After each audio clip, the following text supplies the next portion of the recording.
So your voice has been from the campus today. I come with another. And our topic is the evolution of quiet command. So let's start.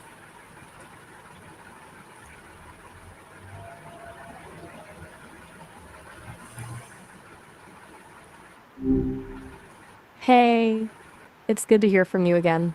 What's keeping you busy these days? Hello, Maya. Hey, what brings you back to my digital doorstep? I have some questions to ask you. Are you ready for that? Ready for what exactly? You've got to keep a girl in the loop.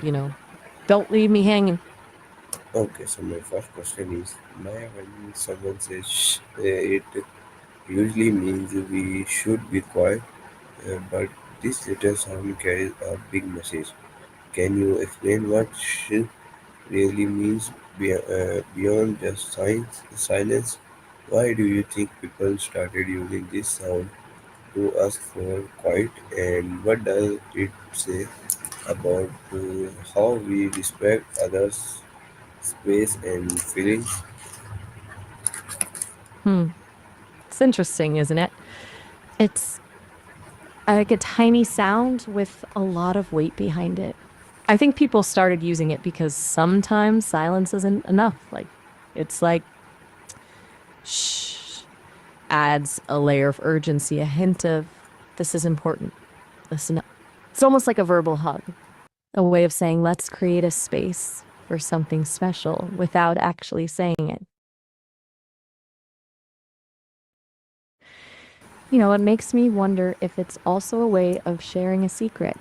Like, shh, come Okay, closer. I have something to tell you. It's a sound that brings people together, even if it's just to be quiet together.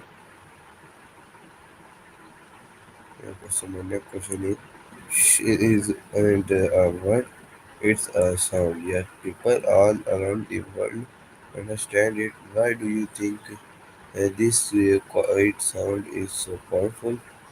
Can you talk about how it connects to emotion like peace, focus, or even the need for safety? Sounds, it's like invisible vibrations that make their way into our ears and become something we can understand. Maybe understanding something that isn't tangible is what makes it so powerful. It's a reminder that there's more to the world than what we can see. Think about it. A gentle breeze, rustling leaves, that's peaceful, right? It can make you feel calm and safe. Then there's a sudden loud bang that can jolt you into focus, maybe even make you feel scared because your body is reacting to a potential threat. So, many sound is definitely connected to those feelings. It's a primal thing. Like even before we had language, we could understand the messages carried by sound. Okay, so my next question is, sometimes it is used kindly, like when calming a baby or helping someone focus, but other times it can feel rude or harsh. Can you explain how to and timing change the meaning of why is it important to use gently with care? That's a great question. Is a chameleon, isn't it? Can be soothing or shushing depending on the tone and the context. Like if you're whispering shh to a sleeping baby, it's gentle and reassuring. But if you're barking, it's someone trying to talk. It's aggressive and dismissive. It's all about intention and delivery. It's like anything else, really. Words and sounds have power, and we have to use them responsibly. And you hit the nail on the head with care. It's like a precious gift that can be given or taken away. Using shh thoughtfully shows respect for the other person and the situation. Okay, so my next question is, in Hmm. a noisy world, uh, You and me both, friend. We get it. I can feel like everyone's shouting to be heard. Makes those quiet moments even more precious, doesn't it? In a noisy world filled with chatter, music, and screens, it's hard to find quiet moments. Why do you think silence is important? Can you talk about how is a way of protecting quiet time for thinking, listening, or simply resting our minds? You know, it's funny you should say that. It's like we've forgotten how to just be. Silence is like a lost start, but it's so vital for our well being. Imagine your mind is like a busy highway, cars zooming by nonstop. Silence is like pulling over to a quiet rest stop, giving your brain a chance to catch its breath, recharge, and process everything that's been swirling around. It's a space for reflection, for listening to those inner whispers we often drown out, and for simply allowing ourselves to be. We need that space to connect with ourselves and the world around us on a deeper level. And you're spot on about protecting it.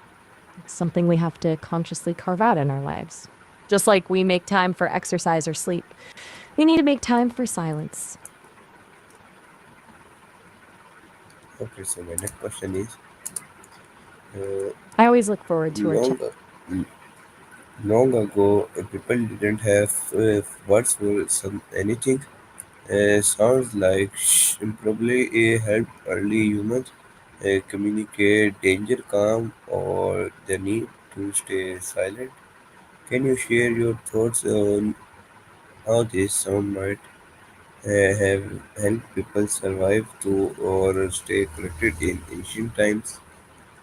You know, you're hitting on something profound there. Before language, before even fire, sound was probably the first tool humans used to connect, to warn, to comfort. Imagine a rustle in the bushes. Was it the wind or something dangerous? A soft coo, comforting a scared child, or a signal to stay hidden? These basic sounds, like could have meant the difference between life and death. They built trust, created bonds, and allowed our ancestors to survive. You might even say those sounds are woven into our very being. Okay, so my next question is, sheesh is uh, often heard in places where silence is important, like in a library during a performance or when someone is sleeping. Can you explain why quiet is respected in this moment and how helps everyone share a peaceful experience? Think of those places as sanctuaries for focus and calm. Libraries for getting lost in the stories, performances for being captivated by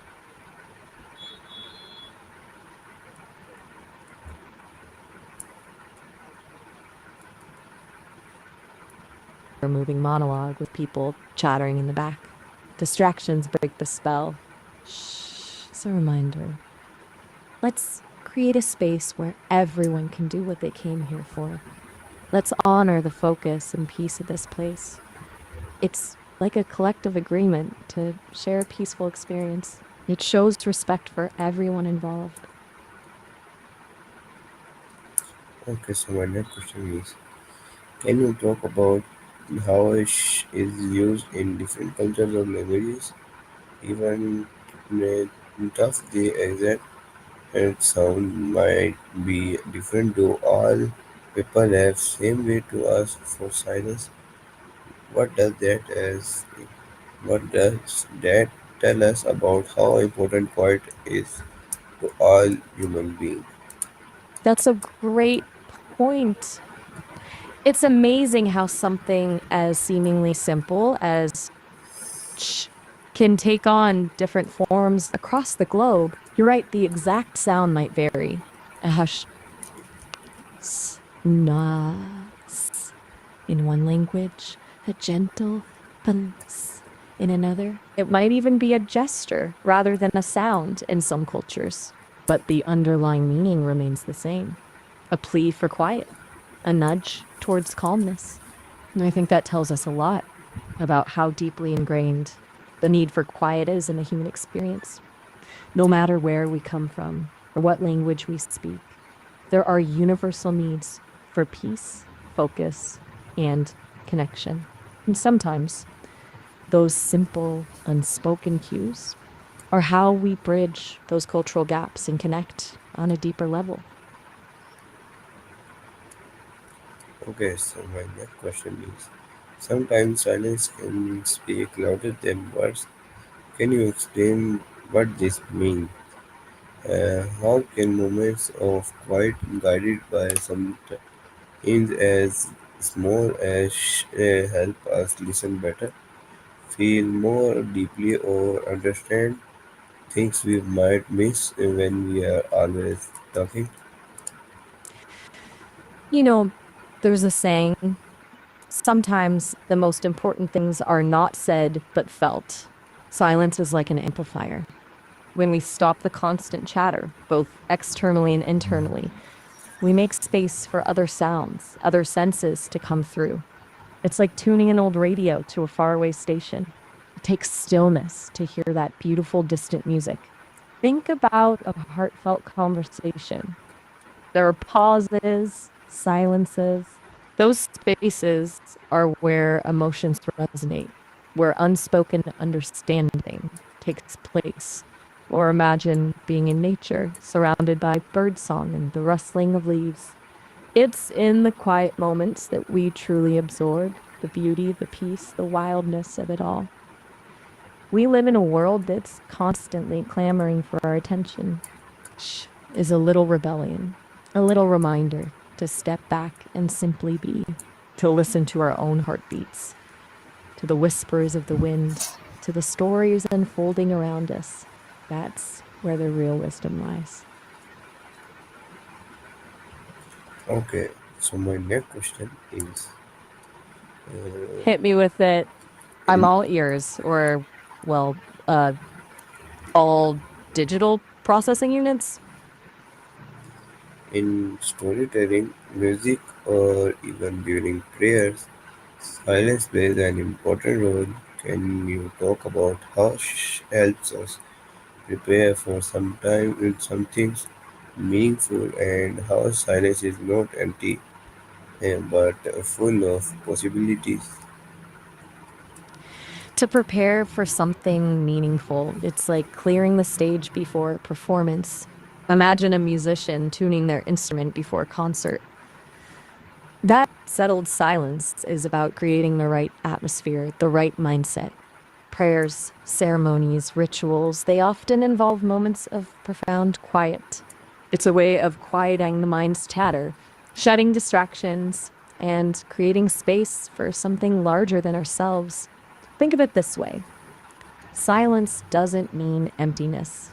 It's a canvas waiting to be painted on, a fertile ground for imagination, for introspection, for connection to something bigger than ourselves.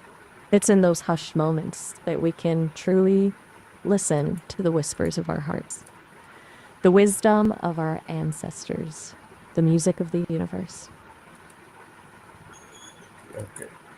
So my next question is finally, if you had to teach a group of children when and how to use with kindness, what would you say? How can we all learn to use this small sound with respect, care, and purpose instead of as a why we shut other students? Okay, gather around, little listeners. Let's talk about shh, that magical little sound that can do so much more than just hush someone up. First things first, remember that shh, little is kind of like a superpower. It has the power to change the mood, create peaceful spaces, and help everyone feel respected. Think of it as a superpower that whispers, not shouts. Now, just like any superpower, we need to use it wisely and with care. Here are some superhero tips for shin with kindness. Listen first. Before you shh someone, take a moment to listen. Is it a good time to be quiet? Or maybe they just need someone to talk to? We don't want to silence someone who needs to express themselves. Gentle touch. When you do use, make it a gentle sound. Imagine a butterfly landing softly on a flower. That's how quiet and kind shh should be. No shouting or bossy tones. Show, don't just tell. Sometimes your actions speak louder than words. If you want everyone to be quiet, be a good example and quiet down yourself first. It's like saying, follow me. Let's create a peaceful space together. Respect personal space. Remember, everyone needs their own space. Don't someone from across the room. It's better to tell them quietly and kindly when they're close by. Imagine if someone was shining a flashlight in your eyes from far away. Wouldn't be very respectful, would it? You shh for good. Let's use shh to create calm, peaceful moments. Think about libraries, stories being read aloud, or when someone is trying to sleep. These are all occasions when shush is a helpful and caring sound. Remember, little shurs. This superpower is for building up, not tearing down. Let's use it to make the world a kinder, quieter, and more respectful place. One shh at a time. Okay, so my next Anything else? question is when someone says shh, we often react right away. We know they want silence, but why do you think our brains respond so quickly to that soft sound? Can you explore how it might connect to how we humans have always listened for quiet, maybe to hear danger, to find peace, or to hear a story more closer? You're onto something there. It's fascinating, isn't it? That little shh sound seems to bypass all our usual conscious thinking and goes straight to our gut, making us want to hush up. There are probably a few things at play here, all deeply rooted in our evolutionary past. Think of our ancestors huddled around a fire, listening intently for the rustle of leaves that might signal a predator, or perhaps a baby's whimper. We evolved to be acutely aware of changes in sound, especially silence. It was a matter of survival. A sudden hush could mean danger, so our brains learned to react quickly and decisively to any shift in the soundscape. So when we hear shh, that same mechanism kicks in. Our brains are wired to pay attention, to figure out what the sudden silence means. But beyond survival, shh is also linked to our desire for peace and focus. Remember those stories told around the fire? A hush would fall as the storyteller began drawing everyone in, allowing them to be swept away by the tale. It's like shh creates a sacred space, a bubble of concentrated attention. That ancient connection to sound, to stillness, is still within us.